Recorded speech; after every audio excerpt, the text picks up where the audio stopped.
Good afternoon, everyone. Sean Duffy here. I'm with Nick Daniels. He is the president of NATCA, the union that represents our air traffic controllers. As you all know, we're going through a shutdown right now, and in that shutdown, government employees don't get paid. And what I think is critical, especially for us at DOT, is that our air traffic controllers aren't going to get paid during the shutdown. And so just to give you guys a little history, they were paid about 10 days ago. And in that paycheck, they got 90% of their pay because most of that pay period fell into September. But they just got notice yesterday on what their pay is going to be for this coming Tuesday. And they got notice that their paycheck is going to be a big fat zero. And so as I've traveled around to talk to the controllers, there's great frustration. There's anxiety because as any one of you look at the expectation that a paycheck comes in and then you plan for that and you pay your mortgage, you pay your car payment, you put food on the table. As these controllers come to work, they have to pay for babysitters, child care. There's a whole host of bills that Americans have that they anticipate that paycheck is going to come in so they can meet those bills. And the stress level that our controllers are under right now, I think, is unacceptable. Now, I want to be clear. There'll be a question about, is the system safe? And I would say, yes, it is safe because if we don't have enough controllers, if we have controllers that are more stressed and less able to do the job, we pay close attention to that, and we will reduce the capacity of airplanes taking off and landing, or we will cancel flights. And so you can and very well may see delays in the system, but that's because our priority is you getting from point A to point B and getting there safely. I'm less concerned about you getting there on time. I want you to be safe.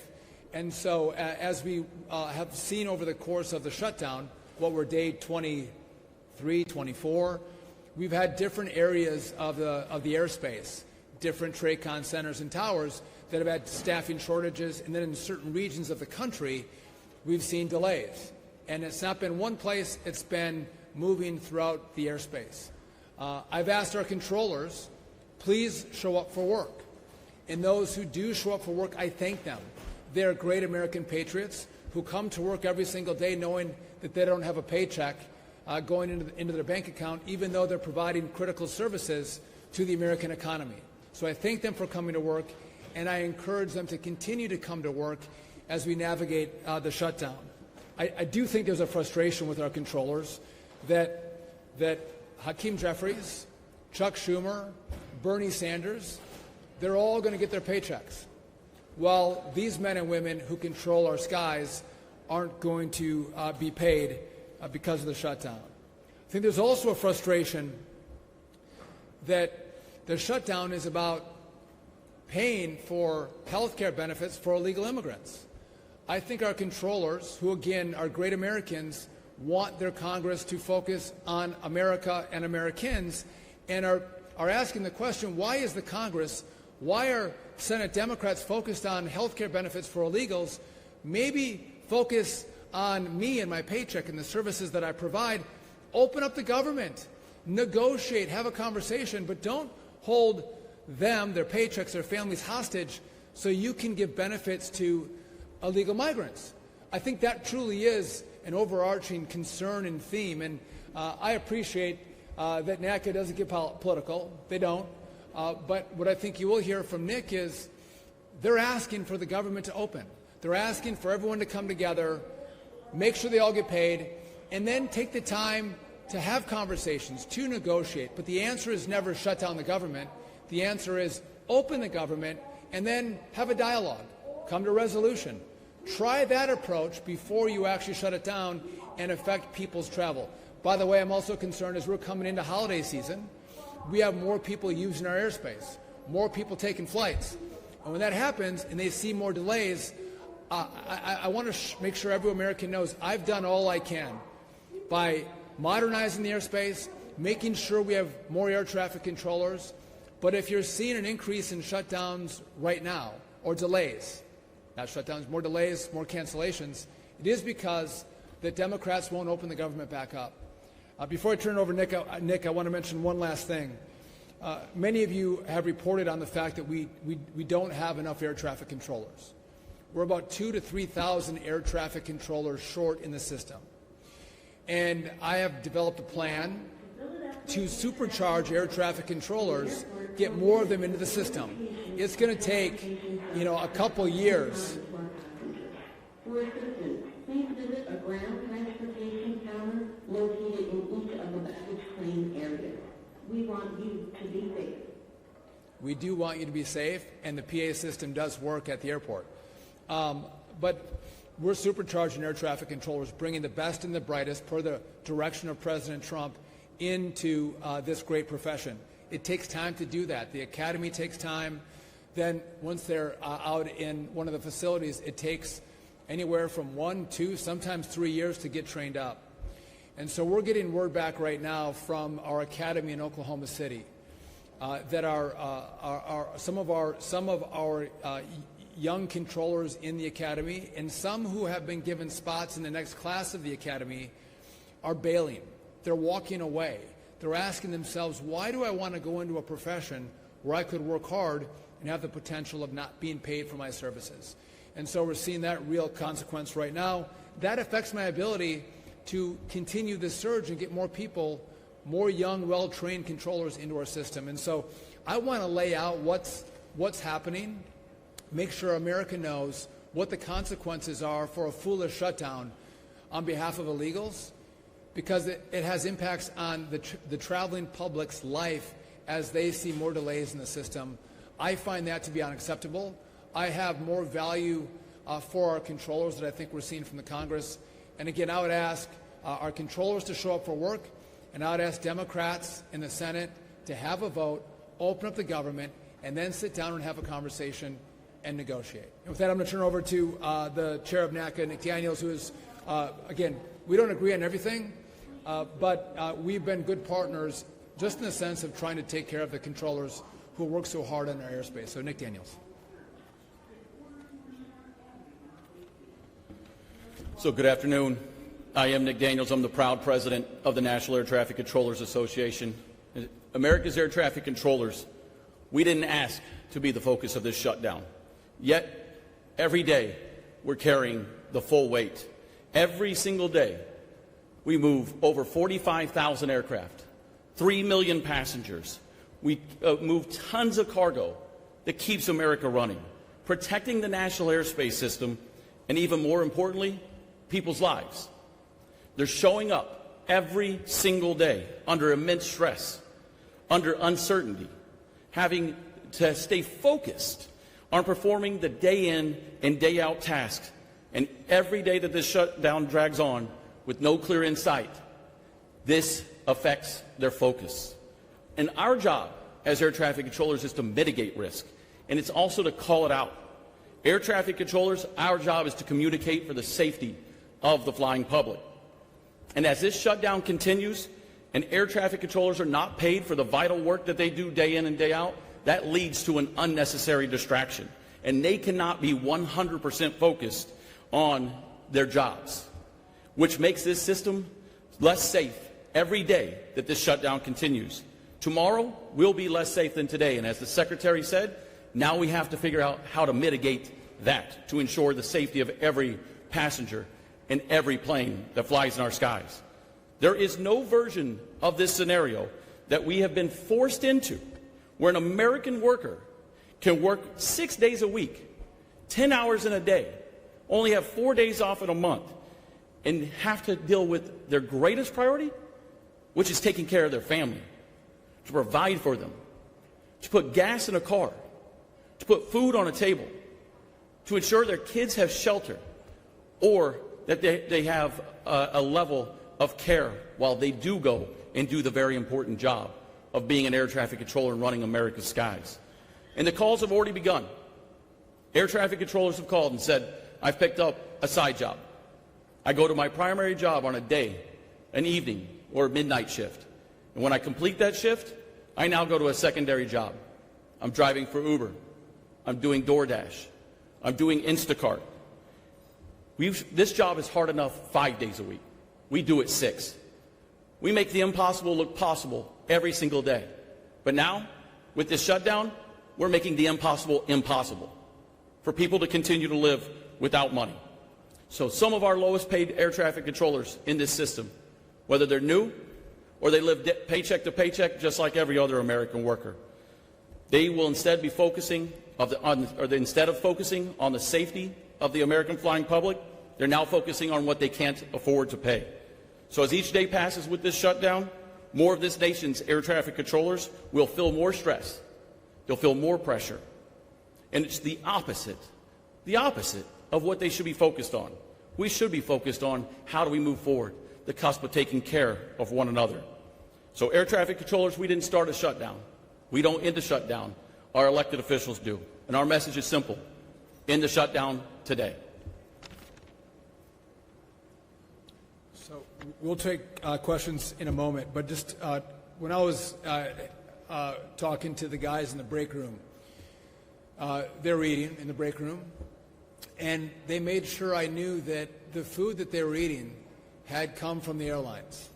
The airlines know how important air traffic control is to keeping the sky safe and airplanes moving. And so our airlines, who know the financial pressure that our controllers are under and the gratitude for them showing up, they're buying them food. We shouldn't rely on airlines to have to buy lunch and dinner for our controllers because they can't afford it themselves because the Democrats have shut down the government. But those are the things that are happening inside of all of us who work in the airspace, supporting our fellow brothers and sisters who are going through a time of need. And I want to thank the airlines for recognizing that and supporting and being helpful in the small ways that they can. Again, just providing food for our controllers when they're on the job. With that, if you guys have any questions for us, happy to take them. Yes.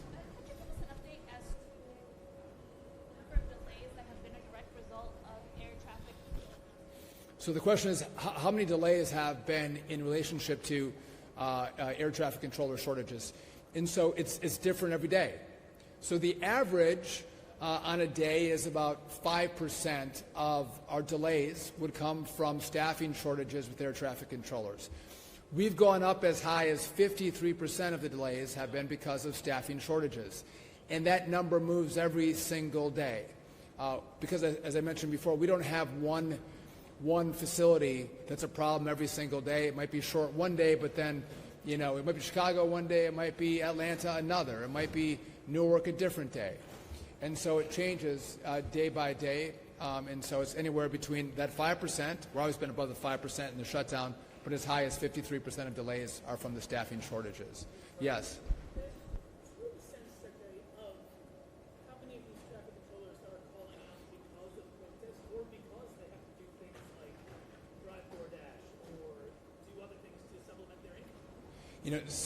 I don't have insight into the hearts and minds of the controllers who are calling out sick, but if I listen to the controllers who talk to me, they'll tell me about their own stresses, financial, and how they have to take a second job, how they're frustrated that they're not going to get paid, and some of them might be sick.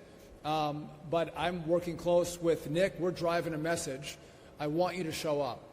I don't want to see Democrat shutdowns drive pain to the American people. I've asked them, please come to work, and I'm grateful for you to come to work. But maybe that'll be a post-mortem we can do on what happened there and why controllers made the choices that they did.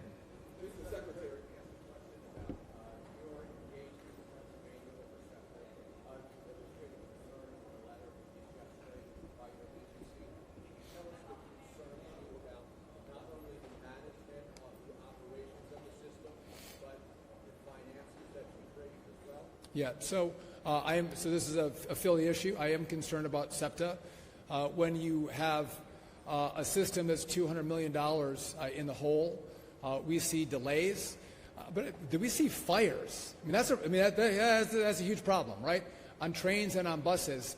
And what's more concerning is that when you have a fire, we all know what a fire is, but the management will say it is a thermal event. What the hell is a thermal event? It's called a fire. So let's not try to massage what's happening. I've had good interactions with the governor. I've asked the governor to step up and lead, to fix the system, to provide the leadership and the money and the resources and the management to make sure that this system is fully operational and safe for the traveling public. You can't get on a train or a bus and have a fire. That is a flashing light and a siren that significant changes need to be made. Mr. Secretary.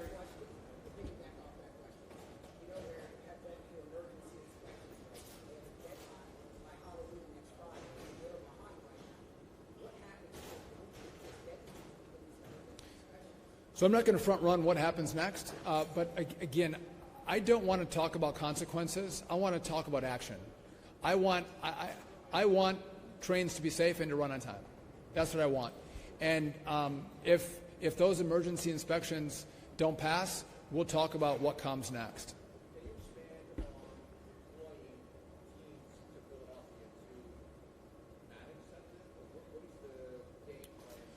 So we don't manage your rail. We support, we provide assistance, but Philadelphia leadership, the state leadership has to step in.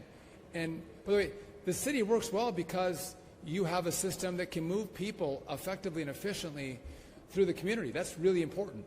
And to make sure it's fully operational and well run is important to us. And we provide oversight, we provide tools, we also provide money.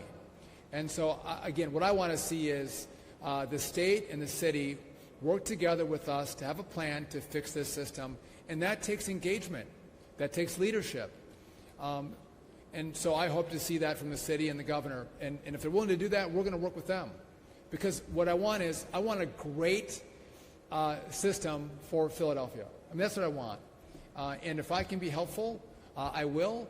If I get resistance, we can be great friends or we can be really bad enemies. I think we should be in the friend business and serving this community. Mr. Secretary, Justin from KYW News Radio, you spoke very eloquently earlier about members of Congress and the Senate still getting their paychecks during this time. Are you still getting yours during this time? And if so, do you plan on stopping to stand in solidarity with workers like the workers that aren't being paid now? Well, so it's a good point. Our workers are going to work. We have furloughed employees that don't come to work, but we have essential services that are provided by people like our air traffic controllers. Those who are working on our modernization effort for air traffic control, it's those people who we've asked to come in and continue that work, because my concern is if there are delays that happen because of the shutdown, 6 months from now, no one remembers that we have delays because of a shutdown. They just think I'm delayed. Right? We're not moving on the right timeline. So I've asked those critical talent to come in and help us move the ball forward, whether it's air traffic controllers or it's within the FAA, to continue the progress in how we're going to have, in a 3-year time period, build a brand new air traffic control system. I can't give up 24 days. I can't give up a month. I don't know how long this is going to go. It could be a month and a half. I can't give that time up. And so.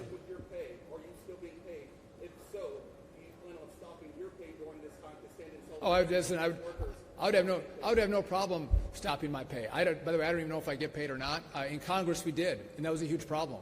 And we dealt with that because, first of all, the concept of saying if you're part of government, and especially the Congress, especially the Democrats who aren't funding the government, I never thought it was appropriate that you get paid while the rest of the government does not. Now, if there's back pay, like air traffic controllers, they show up for work, they're going to get paid one day. Those members of Congress, they show up every day, they're going to get paid, but they should be delayed just like everybody else. So you're saying you would take the delay in your pay? Yeah, I would have no problem doing that, yes. How concerned are you, Dave Sherman, how concerned are you about funding running out for the Academy, for training in the towers, and how much do you think we're going to see a big increase in staff outages as that first paycheck gets missed? Has there been any evidence so far that controllers have engaged in improper sick outs today? So just back to the Academy, we're working on the numbers right now. So we pay our students in the Academy. They get paid to go to the 4-month school. They're not paid a lot, but they're paid so they can buy food and get to the Academy. We help them with their housing. We're about a week to 2 weeks away from running out of money to pay those students, which will be cataclysmic for them. Our instructors already are not paid, and they're still showing up to teach.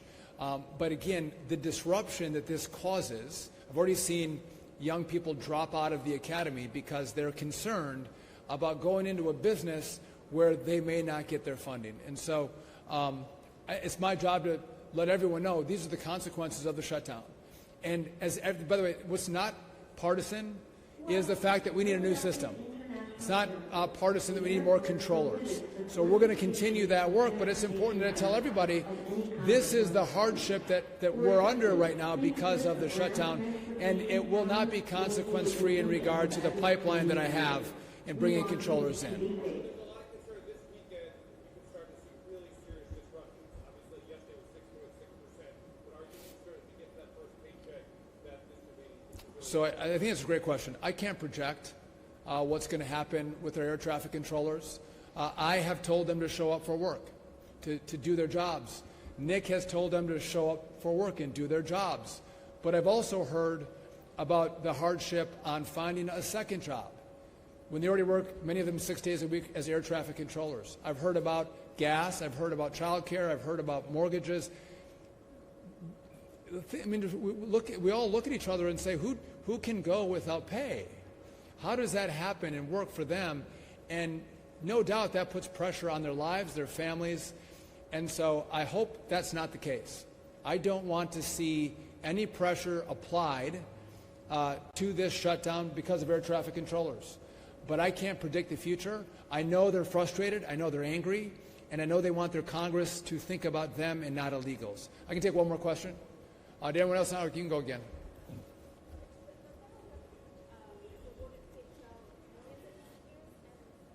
Have awarded what?